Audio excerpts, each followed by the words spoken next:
ആണ്. നമസ്കാരം. ഞാൻ അക്കീരമൻ കാളിദാസൻ ഭട്ടതിരിപ്പാട്. നിങ്ങൾ അറിയുന്നത് പോലെ പൊടിയാറ്റുള്ള ശ്രീകൃഷ്ണസ്വാമി ക്ഷേത്രത്തിൻ്റെ താന്ത്രിക പുരോഹിതനാണ്. ഈ അടുത്ത കാലത്തായിട്ട് നമ്മളൊരു നവീകരണ പ്രവർത്തനത്തിൻ്റെ ഭാഗമായിട്ട് ചില മാറ്റങ്ങളുടെ ആരംഭം കുറിക്കുന്ന ഒരവസരമാണ്. ജൂലൈ 13 അതിൻ്റെ കൂപ്പൺ വിതരണത്തിൻ്റെ ഉദ്ഘാടനവും ചിങ്ങമാസം നോട്ടീസിൻ്റെ വിതരണത്തിൻ്റെ ഉദ്ഘാടനവും ചിങ്ങം 15 അതിൻ്റെ ആധാരശിലാ സ്ഥാപനമൊക്കെ ചെയ്യുന്നു. ഒരു ക്ഷേത്രം ആ നാടിൻ്റെ തന്നെ ഐശ്വര്യമാണെന്ന് ഞാൻ പറയാതെ നിങ്ങൾക്കൊക്കെ അറിയാം. അപ്പോൾ ആയതുകൊണ്ട് തന്നെ സാക്ഷാൽ ഗുരുവായൂരപ്പനായ ഈ മഹാവിഷ്ണുവിൻ്റെ ഈ സങ്കല്പം അത്തരത്തിലേക്ക് മാറ്റിയെടുക്കാൻ വേണ്ട ഒരു തുടക്കമായിട്ട് ഇതിനെ കാണണം എന്ന് വിനീതമായിട്ട് ഓരോരുത്തരോടും ഓർമ്മിപ്പിക്കുകയാണ്. മാത്രമല്ല, നമ്മുടെ ഈ ക്ഷേത്രം ഹൈന്ദവ ക്ഷേത്രങ്ങളുടെ പ്രത്യേകത അങ്ങനെ ഒരു വലിയ നിർബന്ധമോ വാശിയോ ഒന്നും ഇല്ലാത്തൊരു സമ്പ്രദായം ഉണ്ടായിരുന്നു.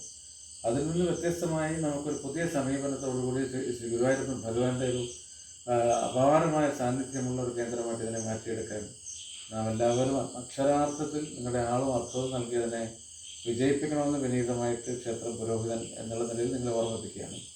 എന്തായാലും നമുക്ക് വളരെ ഈ ആവശ്യമില്ലാത്ത ജാടയും പൊണ്ണക്കഴിയൊന്നും കാണിക്കാതെ വളരെ നിഷ്കളങ്കമായിട്ട് ഭക്തിയും ആവേശവും, നമുക്കറിയാം വാഴൂർ തീർത്ഥപാദാശ്രമവുമായിട്ടുള്ള ബന്ധമൊക്കെ നമുക്കറിയാം. സന്യാസിമാരുടെയും അങ്ങനെയൊക്കെയുള്ള ഒരു ബന്ധമുള്ള ഈ പുണ്യഭൂമി അതിനൊരു മാതൃകാ കേന്ദ്രമാക്കി മാറ്റിയെടുക്കാനുള്ള ഒരു തുടക്കമായിട്ട് നമ്മുടെ ഈ ചടങ്ങിനെ കാണേണ്ടതുണ്ട്.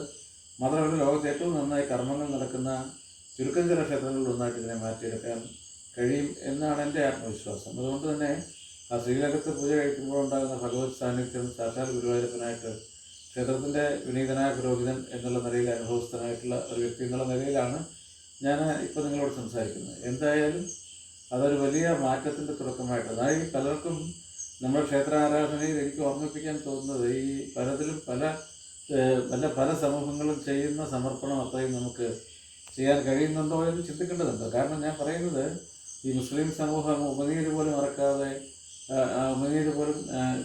അവർ നടത്തുന്ന അവരെങ്ങനെയൊക്കെയുള്ള ആൾക്കാരാണെങ്കിലും അവരുടെ സമർപ്പണം ചെയ്യുന്നതിൻ്റെ ഒരു ബലം അവർക്ക് കാണുന്നുണ്ട്. അതുപോലെ തന്നെ ക്രൈസ്തവരെ 25 നോയമ്പ്, 5 നോയമ്പ്, 3 നോയമ്പ്, 8 നോയമ്പ്, 50 നോയമ്പ് എന്നൊക്കെ പറഞ്ഞ് നിങ്ങൾ കേൾക്കാറില്ലേ? ഇവരൊക്കെ വെജിറ്റേറിയനാണ്. എന്തുകൊണ്ട് നമുക്കും കഴിയണം? ഈ മണ്ഡലക്കാലം 41 ദിവസവും ഹിന്ദു ഭവനങ്ങളെല്ലാം വെജിറ്റേറിയനാണ്. അവിടെ രാവിലെ വൈകിട്ട് കുളിച്ച് വിളക്ക് വെക്കുകയും അവിടെ ഇരുന്ന് നാമം ജപിക്കലും കുറച്ചു നേരമെങ്കിലും ചെയ്യലും, ശബരിമല പോകാൻ സമയമുള്ളവർ പോട്ടെ, അല്ലാത്തവർ വീട്ടിൽ ഹിന്ദു ഭവനങ്ങളെല്ലാം വെജിറ്റേറിയൻ ആക്കുന്ന ഒരു സമ്പ്രദായത്തിലേക്കും ചിന്തിക്കണം. ഏതായാലും ഇതിനൊക്കെ ഒരു ഹിന്ദു സമാജത്തിൻ്റെ ഒരു പരിവർത്തനത്തിൻ്റെ നാഴികക്കല്ലായിട്ട് ഈ പൊടിയാറ്റുള്ള ക്ഷേത്രം, അല്ലെങ്കിൽ വേണമെങ്കിൽ ഞാൻ പറയാൻ ആഗ്രഹിക്കുന്നത് വാളകത്ത് ശ്രീ ഗുരുവായൂരപ്പൻ ക്ഷേത്രം എന്നുള്ള നാമധേയം ഭഗവാന്റെ അനുഭവത്തോടെ കൊണ്ടുവന്നാൽ അതൊരു ലോക ശ്രദ്ധയിലേക്ക് കൊണ്ടുവരാൻ കഴിയും. അടുത്ത കാലത്ത് നിങ്ങൾക്കറിയാം, ഉളനാട് എന്ന് പറഞ്ഞ ക്ഷേത്രത്തിൻ്റെ അതിൻ്റെ ആദ്യത്തെ ചില ആലോചനകൾ ഞങ്ങൾക്ക് ഉണ്ടായിരുന്നതാണ്. അപ്പോൾ എനിക്ക് മനസ്സിലാവുന്നു വന്ന് ഈ സഹസ്രനാമ ജപം നമുക്കും ആവാം. ഇവിടെയൊക്കെ സ്ത്രീകളും എല്ലാവരും ഒരുമിപ്പിച്ചിട്ട് നാമം ജപിക്കുക, നിഷ്കളങ്കമായി ജീവിക്കാനുള്ളൊരു പരിശീലനം ക്ഷേത്രത്തിൽ കൂടി നമുക്ക് കിട്ടണം.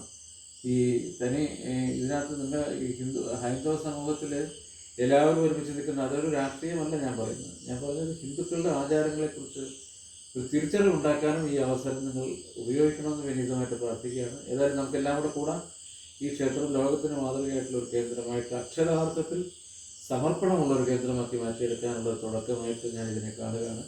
അത് നമുക്കെല്ലാം ഒരുമിച്ച് ഭഗവാന്റെ പാദങ്ങളിൽ നമസ്കരിച്ച് പ്രാർത്ഥിച്ചുകൊണ്ട് തുടക്കം കുറിക്കാൻ എല്ലാവരും സഹകരിക്കണമെന്ന് വളരെ വിനീതമായിട്ട് ഓർമ്മിപ്പിക്കുകയാണ്.